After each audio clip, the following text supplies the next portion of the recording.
Bonjour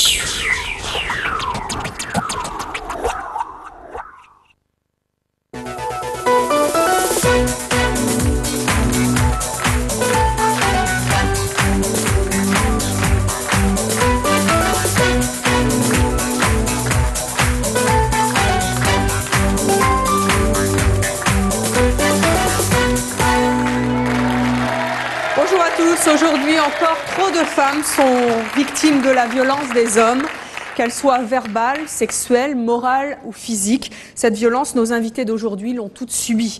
Elles ont décidé un jour de ne plus être des victimes silencieuses. Elles ont choisi de révéler au grand jour ces violences pour mieux les combattre enfin et pour aider les autres. En mettant en avant leurs histoires personnelles, eh bien, elles espèrent ainsi réussir à changer les mentalités ou en tout cas à essayer, tenter de faire évoluer notre société. Je vous demande de les accueillir très chaleureusement. Voici tout d'abord Loubna Meliane. Elle a écrit un livre pour dénoncer la soumission imposée aux femmes dans les cités de banlieue. Ni pute ni soumise, c'est devenu son combat au quotidien. Samira Belil a écrit un livre pour raconter et dénoncer ce qui est devenu un phénomène de société, les tournantes. Elle a d'ailleurs été victime de plusieurs viols collectifs. Magali Lefrançois, assistante au Sénat et conseillère générale du Calvados, dénonce le machisme du monde politique et les violences morales dont les femmes sont encore trop souvent victimes. Enfin, Nathalie Zebrinska a écrit un livre dans lequel elle raconte ses 4 années de cauchemar. 4 années de cauchemar avec l'homme qu'elle aimait, son mari, et qui était en fait son bourreau, puisqu'il la battait. Elle va nous raconter comment elle s'en est sortie. On va commencer avec vous, Samira Belil. Vous avez donc 29 ans. Vous avez écrit un livre qui s'intitule « Dans l'enfer des tournantes » aux éditions Folio Documents. Vous êtes aujourd'hui éducatrice en Seine-Saint-Denis. Vous avez été, vous, violée à plusieurs reprises par plusieurs garçons. Les caves, les appartements. Comment ça s'est passé la première fois? D'abord, il faut savoir que ça a été un guet-apens. J'entretenais une relation amoureuse avec mon petit ami depuis un an et demi. Et donc, au bout d'un an et demi, effectivement, j'avais aussi des relations sexuelles avec lui. Il faut savoir que j'étais très jeune. Vous étiez adolescente, hein, 13-14 ans? Oui, j'étais... oui, voilà. Et donc, étant donné, enfin, voilà, il y a comment je pourrais dire ça? Il s'est chargé de votre réputation? Et il s'est chargé effectivement de ma réputation. Il a répété sans vergogne tout ce qui se passait entre nous. Et effectivement, ça a donné des idées à ses amis. Il était d'ailleurs pas très romantique du tout. Dans ces moments-là. Non, du tout. Il a été même violent, quoi. Et, il n'y avait aucune tendresse, aucune douceur dans notre relation. Enfin, ça, je le sais aujourd'hui. Je ne le savais pas quand j'avais... Oui, vous étiez plutôt contente puisque vous étiez amoureuse. Puis un jour, vous êtes donc tombée dans un traquenard. Et un jour, voilà, il m'a fait un guet-apens donc je le rencontrais, etc. On se voyait.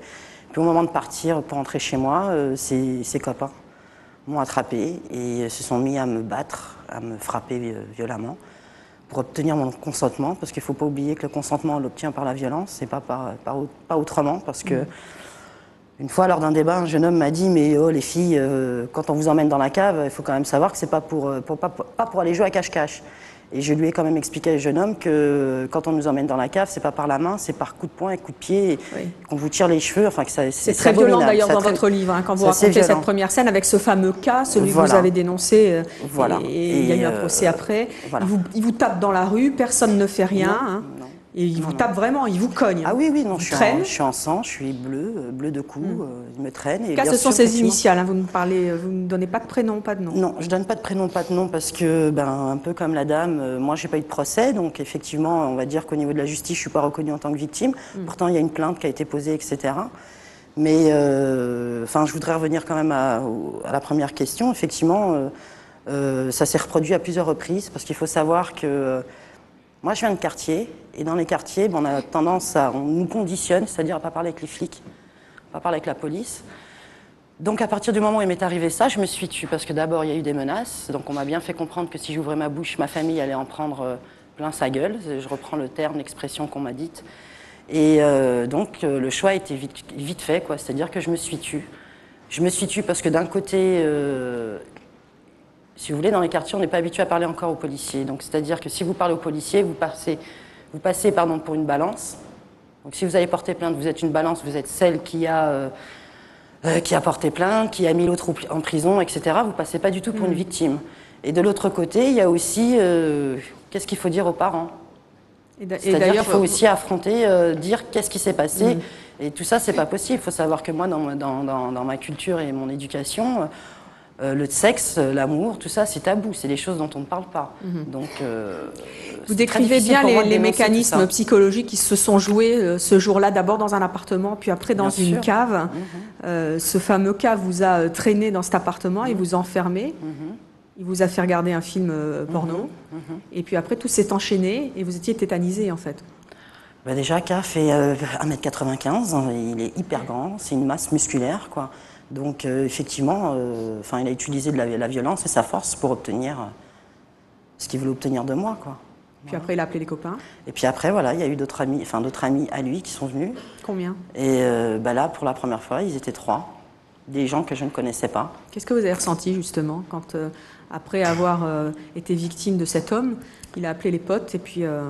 je me suis sentie comme, je vais être très crue, quoi. Je me suis sentie comme une merde, rien. Il n'y avait rien, il n'y avait plus rien. J'étais anesthésiée, anéantie. Plus rien ne marchait, plus mon corps. Il n'y avait que une espèce de lumière, pas une lumière, mais un truc qui faisait que ça entretenait ma peur, quoi. Et cette peur-là, elle était entretenue. Il n'y avait que ça, à la limite, qui me restait éveillée. Mais ça a duré longtemps. J'étais inerte. Oui, ça a duré. Il y a eu une séquestration d'une nuit.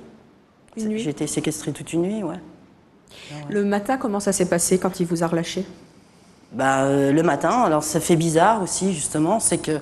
Alors, il faut savoir que souvent, les victimes de viols collectifs, elles connaissent leur agresseur. Et donc cet agresseur-là s'amuse à instaurer une espèce de prise de confiance, comme si de rien n'était, quoi. Et c'est ce qu'il a fait avec moi. Et d'ailleurs, il vous dit des trucs à la fin, hein. Oui, je sais pas si c'est la deuxième fois, il vous dit c'était bien, c'est ça? Oui, oui, complètement. Il me demande si c'est bien, si je veux un petit déj, etc. Et c'était une manière d'effacer toute la violence qui s'était passée cette nuit, en fait. Et c'était une manière de me dire, tu vois, je suis pas si chien que ça, quoi. Je suis un mec bien, quand même. Et c'est là où toute la perversité existe, quoi. Parce que moi, quand je rencontre mes frangines de galère, mes copines de galère, quoi, elles me disent tout, ouais, mais je le connais, et tout le monde sait que je le connais, donc je peux pas porter plainte.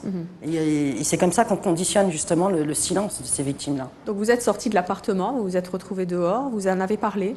Non, pas tout de suite. Pas ma famille, hein, pas des gens adultes. Effectivement, j'ai été me réfugier chez ma meilleure amie, une de mes meilleures amies à l'époque, et elle a été choquée parce qu'elle le connaît, elle sait à qui j'ai eu affaire. Elle vous a cru? Oui, parce qu'elle sait de quoi elle était capable. D'ailleurs, elle était sur la liste, elle aussi, parce qu'il avait une liste, hein, faut le savoir. Voilà, il cochait. Toi, je t'ai eu, toi, je t'ai eu, toi, je t'ai eu. Toi, la prochaine. Après, vous êtes devenue ce que vous appelez une fille, hein? Alors effectivement, ce qui est paradoxal dans les quartiers, c'est que tout se sait et rien ne se sait. C'est-à-dire que tout le monde est au courant, tout le monde sait que vous êtes passé à la casserole, mais devant vous, tout le monde va se taire, personne ne va vous tendre la main, personne ne va vous dire est-ce que c'est vrai ce qui s'est passé. Et moi, je condamne ce qui s'est passé. Tout le monde va se mettre du côté des loups. Et bien sûr, parce que c'est la force, donc on préfère se mettre de ce côté-là et de se dire, je suis du côté des plus forts, quoi. Donc effectivement, en tant que victime, on se retrouve complètement isolé et il y a plus rien, quoi. Vous êtes devenue une fille à cave, hein, c'est ce que vous dites. Et ça voilà, s'appelle comme ça dans les banlieues. Donc je me suis rendu compte que tout le monde était au courant de mon affaire et que tout le monde se racontait tout et n'importe quoi, s'amusait à me salir et à me dire que si je m'étais tue, si j'avais rien dit, c'est que j'étais consentante. Mais personne n'a parlé des coups que je me suis pris dans la gueule, personne n'a parlé des menaces ou de quoi que ce soit et de comment ça s'est passé réellement. Comment ont réagi vos parents?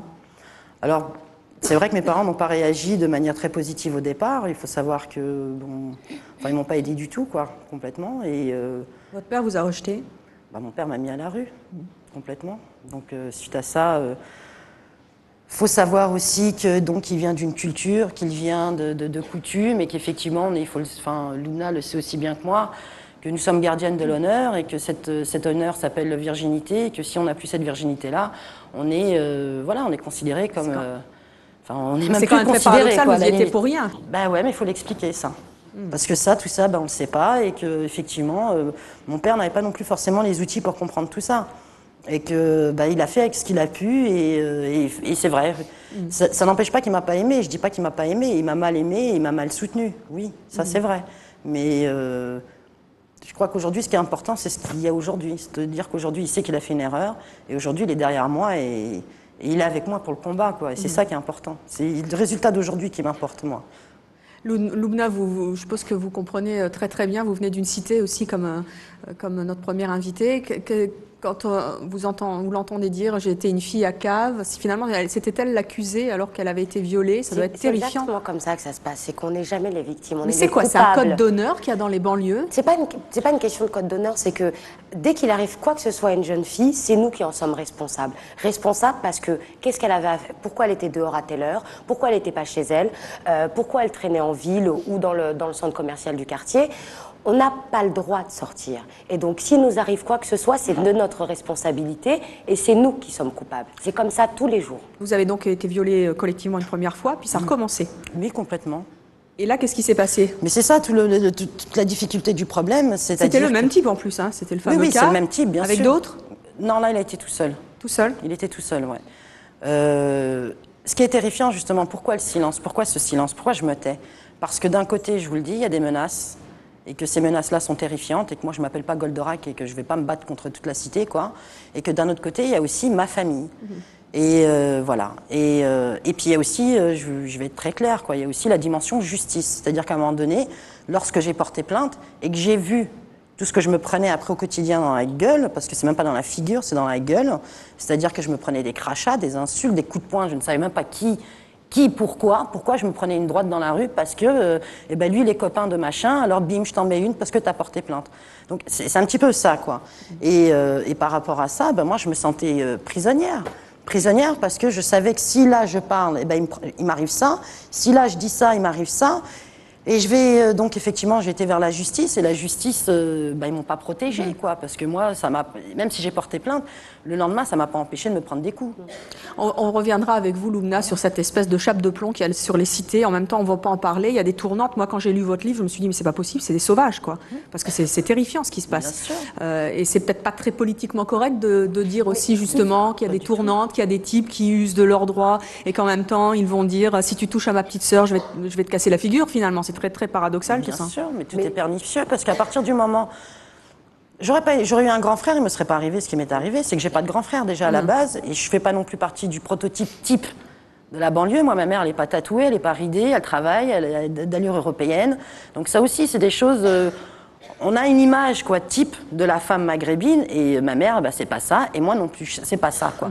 Donc à un moment donné, j'ai payé ça aussi, j'ai payé parce que je voulais être une femme libre, une jeune fille libre et vivre comme toutes mes copines, quoi, à l'école, qui fréquentent les mêmes bancs que moi, de la République, etc., quoi. Loubna, qu'est-ce que vous vouliez dire? Non, je voulais juste dire que pour Samira, elle a mis le doigt sur des choses qu'on n'osait pas aborder. Et des choses extrêmement violentes, extrêmement difficiles, mais elle le raconte extrêmement bien. La difficulté de savoir comment moi je me sens protégée, où est-ce que je vais. Et c'est ça qui est le plus triste dans cette histoire, c'est que finalement elle s'est retrouvée complètement toute seule, sans aide, elle n'est pas arrivée à sortir du quartier parce que dans ce genre de cas, la seule solution c'est partir, mais partir pour aller où et faire quoi? Et que elle s'en est sortie, elle y est arrivée, mais à quel prix? Mais il y en a plein d'autres qui n'osent pas. Et quand Samira le témoigne, c'est aussi plein d'autres jeunes filles qui n'ont pas osé. Et qui, grâce à elles, vont peut-être oser d'aller justement jusqu'au bout parce que on est resté trop longtemps silencieuse et je crois qu'aujourd'hui, il n'est plus possible pour nous de nous taire. Alors, on a demandé aujourd'hui à des personnes de notre public de lire vos livres à toutes les trois et également de discuter avec vous, Magali Lefrançois. Je crois qu'il y a Cédric qui voulait intervenir sur votre livre. Qu'est-ce qui vous a frappé dans le livre de Samira? Écoutez, moi, je suis vraiment choqué. Je vous félicite déjà d'avoir ouvert ce débat. Quand j'ai lu son livre... on ne sait pas quoi dire quand on reste figé. J'avais entendu parler des tournantes, mais je ne savais pas quel était le fond, quels étaient les effets réels sur l'individu. C'est une catastrophe, quoi. Franchement, dans notre pays, vivre ça, je trouve ça effrayant. Je tiens à la féliciter aussi pour son livre parce que tout est traduit. Alors, je pense qu'il faut que tout traduit. On voit bien l'incidence de sa vie, de sa famille qui n'a pas compris, des plaintes qu'elle a fait au commissariat, qu'on n'a pas toujours senti vraiment l'incidence d'une vie foutue, quoi, quelque part. Comment vous réagissez, vous, en tant qu'homme, par rapport à ça? Cette espèce de sentiment de pouvoir, là. Allez, vous disiez, il y avait un listing, et puis, en plus, vous écrivez avec vos mots dans le livre, hein, c'est « je vais te pécho », c'est ça, je vais te serrer, oui, parce que, avec un espèce de challenge à chaque fois. Parce que c'est vrai que monsieur emploie le terme de tournante, mais il faut savoir que tournante, c'est un terme journalistique. Absolument. C'est même pas un terme de cité, parce qu'il faut savoir qu'en cité, on n'utilise même pas ce terme-là. C'est quoi dans les cités? On ne dit pas « je vais faire une tournante ». C'est je vais te serrer, je vais être très vulgaire, je vais te casser tes fesses, je vais t'attraper, je vais te bouillave. C'est très très cru, mais c'est pas tiens je vais faire une tournante. Ça a été quand même un terme qui a été très journalistique parce qu'on dit je vais tourner ou je vais faire tourner ou je vais serrer une fille. Mais moi, ce terme tournante me choque à chaque fois parce que pour moi, j'ai l'impression de faire partie d'un manège ou d'un jeu de ping-pong ou que sais-je, quoi.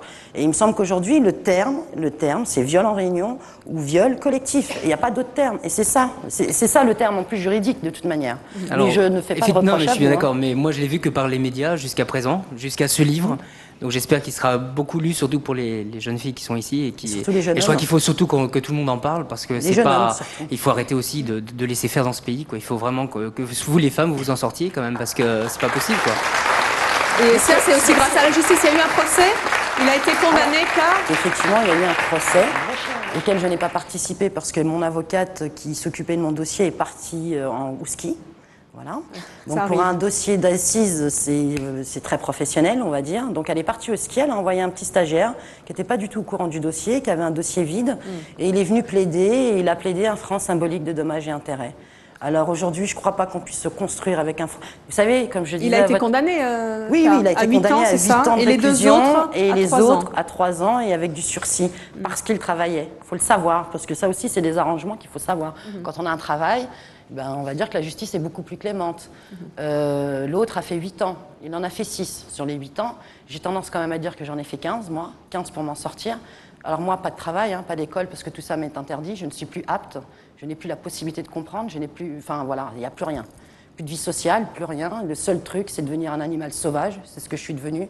Un animal sauvage qui ne faisait plus confiance en personne, c'est-à-dire ni la société, ni la justice, ni mes parents, ni qui que ce soit. Et les hommes ? Et ni les hommes non plus au départ. Aujourd'hui, j'ai complètement changé, c'est clair.